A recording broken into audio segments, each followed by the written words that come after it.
여러분, 우리는 환영해야 되는 것을 다 알지만 낯선 사람도 환영해야 되고 모르는 사람도 친절하게 대해야 되고 하는 것을 다 잘 알지만 실천하기가 참 쉽지 않습니다. 만약에 지금이라도 저 오늘 그런 경험이 있는데요. 그 2부 예배인가요? 이렇게 교회 주차장 앞마당을 지나가고 있는데 차에서 어떤 분이 외국인 분이 주차를 하시고 주차를 도와주시는 집사님이랑 이야기를 하는데 서로 이야기가 안 되는 거예요. 영어만 쓰더라고. 그래서 그 집사님께서 저를 간절한 눈빛으로 쳐다보시면서 목사님 해결해 주세요라는 이 제스처를 보내셨는데 어떻게 외면할 수가 없잖아요. 갔는데 여러분, 영어 교육을 십몇 년을 받았는데 여기는 교회 주차장입니다. 이 말 한마디가 떨어지질 않더라고. 그러다가 어떻게 해서 그분이 착각을 하셨대요. 저쪽 그 완구거리 주차장인 줄 알고 착각을 하셔서 이제 다른 데로 이제 가시긴 했는데, 그런데 이제 말이 안 통하는 외국인 분들이나 잘 모르는 분들이 여러분 바로 옆에 앉았다고 한번 상상을 해봅시다. 여러분 바로 옆에 지금 잘 모르는 분이 한 명 딱 앉았어요. 그럼 우리 마음은 편합니까 불편합니까? 얘기하지 마시고. 불편할 수 있죠. 우리는 좀 타인에 대한 어느 정도의 불편한 감정을 다들 가지고 있는 것 같습니다. 하나님은 그렇지 않으셨어요. 하나님은 말씀하실 때 다 환영해라, 나그네들을 환대해라 라고 이야기하셨고, 우리 이번 연도 표어가 뭡니까? 함께 지어져 가다죠. 저도 헷갈려요. 함께 지어져 가다, 이게 우리 표예요. 1월 둘째 주일에 제가 이 표에 대해서 설교할 때 함께 지어져 가는 것은 환대하는 공동체다 라고 이야기를 했습니다. 서로를 환대하고, 우리 옆에 있는 친구를 한번 볼까요? 없으면 앞뒤로. 네, 상진이랑 재혁이는 서로를 봐야 됩니다. 이를 악물고 서로 안 보는 친구들도 있는데, 어쨌든 옆에 있는 친구들을 우리는 환대해야 되는 거예요. 환대하고 용납하고 수용하고 서로를 위해서 내가 조금 희생할 수 있는 공동체가 하나님의 교회라고 우리가 이야기를 했었습니다. 그런데 뭔가 불편하고 여전히 수용하지 못할 때는 이유가 있는데, 그 이유는 기준이 달라서일 수 있습니다. 얼마 전에 기사가 하나 났는데요. 외국분이 우리나라 버스에서 담배를 피우다가 버스 운전사분이 제지를 하자 담배를 창문 밖으로 던져서 이게 기사화가 된 적이 있습니다. 여러분, 이걸 딱 봤을 때 어떤 감정이 드세요? 불편한 감정이 들죠. 이 말이 되나? 어떻게 버스에서 담배를 펴?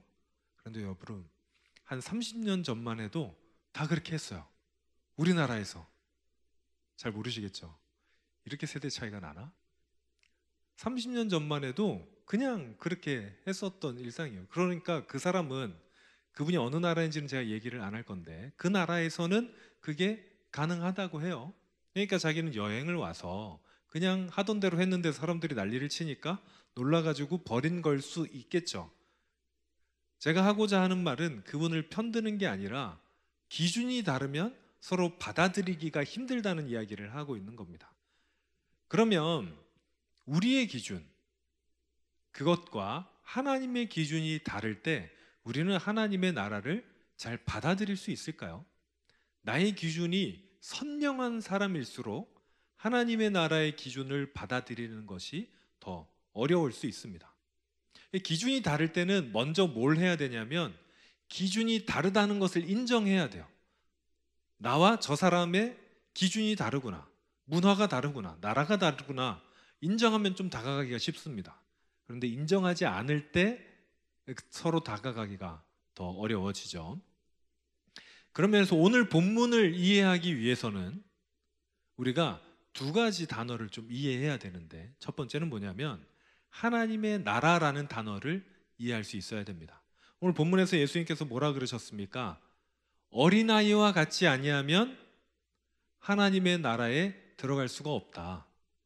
그러면 우리가 먼저 이해를 하려면 하나님의 나라가 무엇이길래 어린아이와 같아야 그 나라에 들어갈 수 있느냐? 라는 것을 알아야 되거든요. 제가 하나님의 나라에 대해서 얼마 전에 좀 이야기를 한 적이 있는데, 여러분, 하나님의 나라는 하나님의 뜻이 이루어지는 곳입니다. 하나님의 어려운 말로 주권이 이루어지는 곳, 하나님의 통치가 실현되는 곳, 여기가 하나님의 나라인데, 쉽게 말하면 하나님의 기준이 받아들여지는 곳이라고 이야기했으면 좋겠습니다.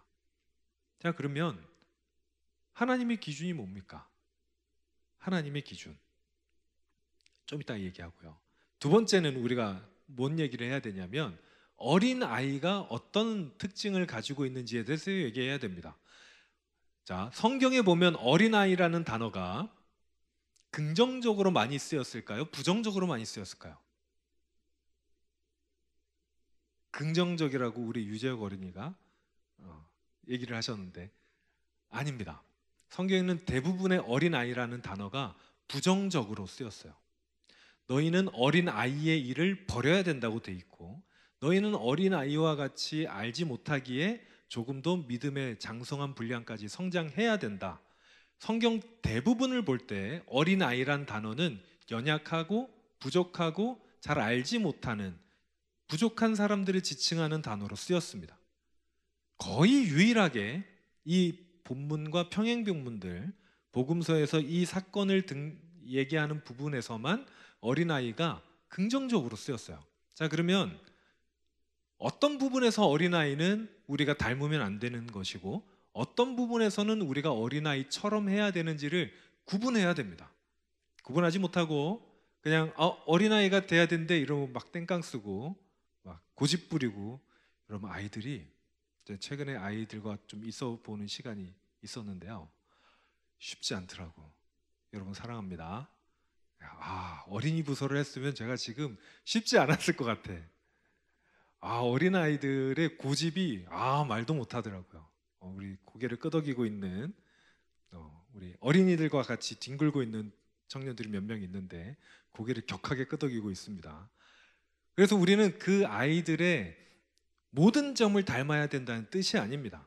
오늘 본문에서 하나님께서 어린아이와 같이 하나님의 나라를 받아들인다는 의미는 그 어린아이라는 단어부터 우리가 이해를 해야 되는데, 어린아이라고 여기 쓰인 단어는 파이디온이라는 단어인데요, 요거는 굉장히 어린아이, 그러니까 부모님의 도움이 없으면 살 수 없는 나이, 만 5세 이하 정도 됩니다.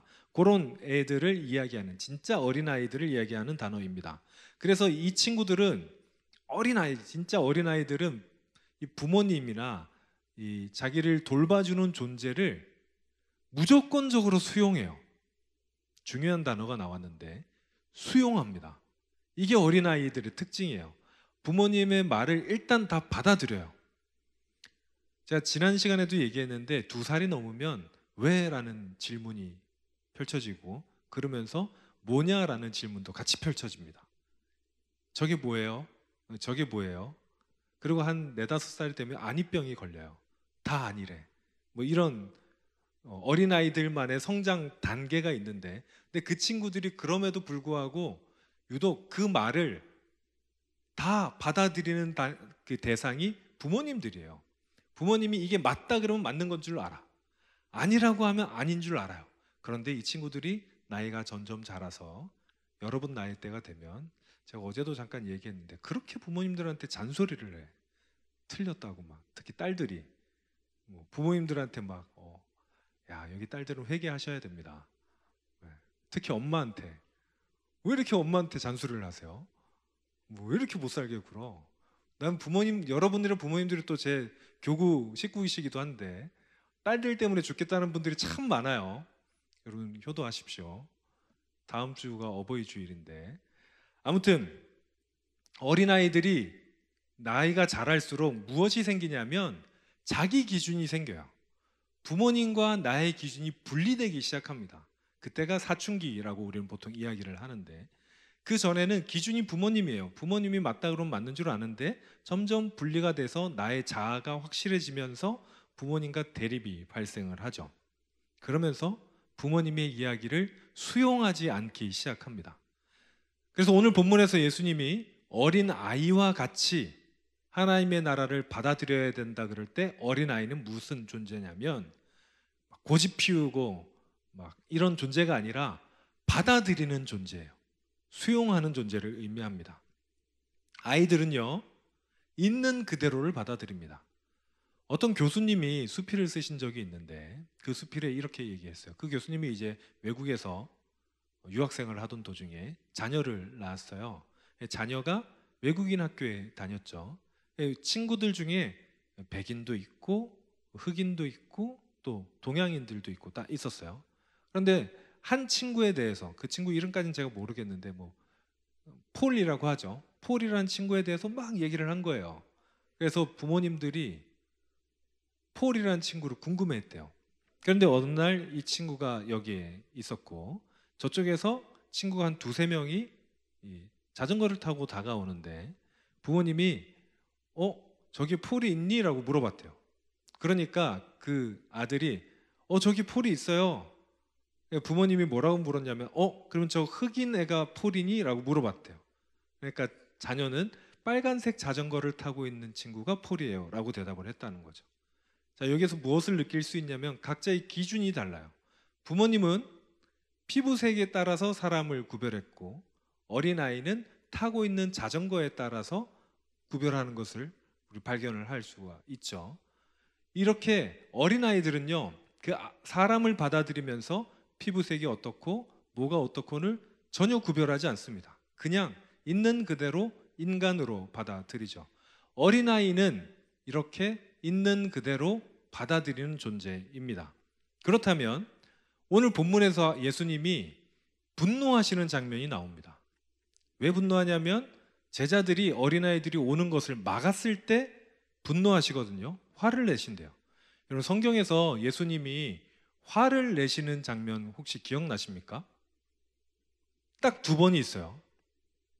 물론 세 번이라고 해야 되나요? 어떤 에피소드로 따지면 두 번이 있는데 첫 번째는 예수님께서 성전에서 장사하는 사람들에게 쫓아내실 때 그들을 화를 내셨고, 지금 두 번째가 제자들에게 화를 내셨다라고 이야기를 하는 게 이 두 번째 장면입니다. 왜 화를 내셨을까요? 예수님께서 그토록 얘기하던 게 뭐냐면 수용이에요. 받아들여라. 그런데 아이들이 오는 것을 막았잖아요. 제자들이 왜 막았을까요? 제자들이 아이들을 막은 것은 아이들이 부족한 존재였기 때문입니다. 시끄러운 존재라고 생각했기 때문이에요. 예수님께 도움이 되지 않는다고 생각을 했기 때문에 아이들이 오는 것을 막았습니다. 그런데 그게 예수님이 그렇게 싫어하는 행동이었어요. 예수님은 사람들에게 서로 사랑해라라고 했지 나한테 이득이 되는 사람들만 사랑해라라고 가르치지 않았습니다. 예수님은 어떤 존재도 서로 사랑으로 하나 되라고 하였지 너희가 도움이 될지 도움이 안 될지 판단해보고 사랑할지 말지를 결정해라라고 제자들에게 가르치지 않았어요. 그런데 어느덧 인간들은, 제자들은, 우리들은 그렇게 판단을 하고 있습니다. 누구를 만나면 저 사람이 나한테 어떤 이득이 될지를 생각하는 경우가 많이 생깁니다. 어떤 일을 경험할 때 이것이 나에게 이득이 될지 안 될지를 먼저 판단하는 일들이 점점 많아지기 시작합니다. 그리고 그것을 세상은 어른이 됐다라고 이야기하는 경우가 있어요. 사랑하는 여러분, 그런 어른이라면 우리는 어른이 되지 않고 아이가 되어야겠습니다. 윌터 캐스퍼라는 사람이 이런 말을 한 적이 있습니다. 하나님의 사랑을 경험한다는 것은 내가 하나님께 전적으로 수용되고 또한 그분의 사랑을 받는 것이다. 그리고 나도 자신과 이웃을 수용하고 받아들이고 사랑하는 것을 경험하는 것이다 라고 얘기했습니다. 무슨 말입니까? 여러분, 하나님의 수용, 하나님께서 우리를 용서하셨다는 것을 경험하고 하나님의 자녀가 된다는 것은 나도 용서하는 것을 이야기하는 거예요. 나도 받아들이는 것을 이야기하는 겁니다. 우리가 서로를 받아들이지 못할 때 우리는 하나님께서 나를 받아들이는 것을 진실로 체험할 수가 없습니다. 제가 처음 예수님을 만났을 때 저는 예수님을 믿기가 어려웠어요. 왜냐하면 예수님이 우리를 구원해 주셨다고 하셨는데 공짜로 구원을 해 주셨다는 거예요. 대가 없이 은혜를 주셨대요. 여기에 저는 믿을 수가 없었습니다. 왜냐하면 그 당시에 저의 기준은 세상에 대가 없는 것은 없다였거든요. 세상에 대가 없는 게 어디 있습니까? 물건을 사도 대가를 줘야 되고요. 나한테 그냥 무언가를 주는 사람은 그 당시 저는 무언가 이유가 있기 때문이라고 생각을 했었고 대부분 맞았습니다. 그런데 성경에서는 하나님은 대가 없이 그냥 나에게 은혜를 주셨다고 해서 저는 예수님을 믿기 참 어려웠어요. 나의 기준과 하나님의 기준이 매우 달랐기 때문입니다. 그래서 하나님은 우리에게 공동체를 허락해 주신 것 같아요. 다른 사람을 수용할 수 있게, 연습할 수 있게 해 주신 것 같습니다. 만약에 여러분 주변에 조금 불편한 사람이 있습니까? 이걸 좀 받아들이기가 어려운 사람이 있습니까? 아직도 좀 낯선 사람이 있으면 여러분 그것은 하나님이 여러분에게 수용하는 것을 연습하게 해주시려고 여러분께 그 사람을 붙여주셨을 수도 있을 것 같아요. 어쩌면 서로 사랑할 만한 사람을 옆에 붙여주셨다면 그것은 진짜 깊은 사랑이 무엇인지 연습하게 하려고 하셨을 수도 있습니다. 그런 면에서 우리는 모두 서로에게 하나님의 사람이 됩니다. 우리 다시 한번 옆 사람을 한번 보시죠. 옆에 있는 분들을 보시면서 하나님이 나한테 보내주신 사람이에요. 네. 어색하거나 불편하면 그래도 보내주신 거고 이를 악물고 안 쳐다보시는 분들, 못 쳐다보시는 분들이 있는데 어색하면은 그래도 하나님께서 보내주신 거고요. 너무 좋아도 하나님께서 보내주신 사람들입니다. 그래서 우리는 교회 안에서 함께 지어져 가면서 하나님께서 우리를 사랑으로 연합하게 하는 것을 연습하셔야 돼요. 조금 더 가까워지고 조금 더 닮아가고 조금 더 수용하면서 어린아이처럼 받아들이면서 하나님께서 원하시는 공동체로 함께 지어져 가는 우리가 되기를 바랍니다. 찬양팀 나와주시고요.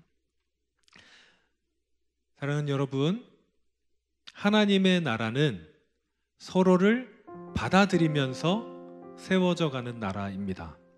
여러분 만약에 퍼즐이 이렇게 여러 가지로 좀 이상하게 생겼잖아요. 튀어나오고 들어가고. 근데 그 퍼즐이 나온 조각도 없고 들어간 것도 없고 그냥 직사각형이라면 우리가 놓기는 참 편할 텐데 그거를 그냥 조금만 들면 다 쓰러져 버릴 거예요.